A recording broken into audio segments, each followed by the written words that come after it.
حضرت حماد مکی رحمۃ اللہ علیہ فرماتے ہیں، ایک قبرستان میں بیٹھا ہوا تھا، قبر کے ساتھ میں نے ٹیک لگائی تو میری آنکھ لگ گئی۔ فرماتے ہیں جب میری آنکھ لگی، جس قبر کے ساتھ میں نے ٹیک لگائی تھی وہی بندہ میرے خواب میں آیا۔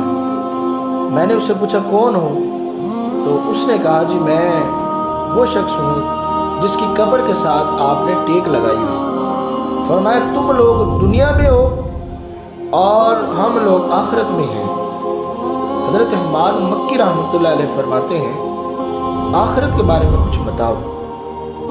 تو اس نے عرض کی یا سیدی میری خواہش ہے کہ رب تعالیٰ پوری دنیا کی دولت، پوری دنیا کا مال مجھ سے لے لے اور صرف 2 نفل پڑھنے کی مجھے اجازت دے دے کہ میں دنیا میں آؤں، سارا مال، دنیا کا جتنا بھی مال ہے اللہ کی راہ میں صدقہ کر دوں، اور رب اس کے بدلے میں صرف مجھے 2 نفل پڑھنے کی اجازت دے دے۔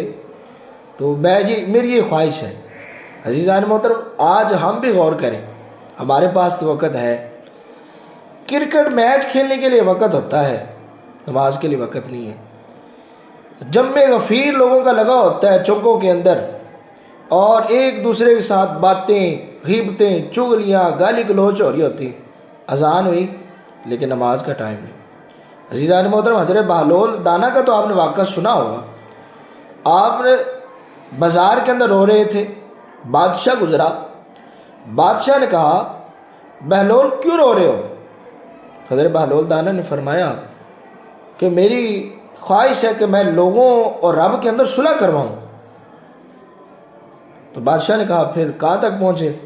عرض کی یا سیدی آج رب کے ساتھ صلح کروا رہا ہوں بندوں کی، لیکن بندے رب سے صلح کرنے کے لیے تیار ہی نہیں ہیں۔ جو چند عرصہ گزرا، وقت گزرتا گیا، چند عرصے کے بعد دیکھا حضرت بہلول دانا قبرستان میں رو رہے تھے۔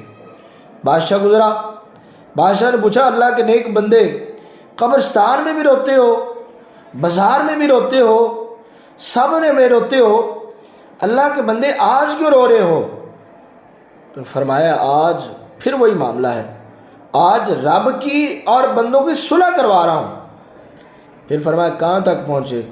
فرمایا آج بندے مان رہے ہیں لیکن رب نہیں مان رہا۔ عزیزان محترم، وقت بہت تھوڑا ہے ہمارے پاس، جو زندگی کے سانس بچے ہوئے ہیں اس کو وہ قرآن میں جو ہمیں بتایا گیا وما خلقت الجن والانس الا لیعبدون، فرمایا رب تعالیٰ نے بندوں کو، جنوں کو اپنی عبادت کے لیے پیدا کیا، نہ کہ دنیا کے اندر دنیا کی رنگینیوں میں گم ہونے کے لیے پیدا کیا۔ عزیزان محترم، وہ شاعر نے کہا تھا نا، ایک یہ جہاں ایک وہ جہاں، ان 2 جہاں کے درمیان ہے فاصلہ ایک سانس کا، چل رہی تو یہ جہاں، رک گئی تو وہ جہاں۔ عزیزان محترم، آئیے اللہ اور اس کے رسول کی خاطر توبہ کریے اور نمازوں کی پابندی کریے۔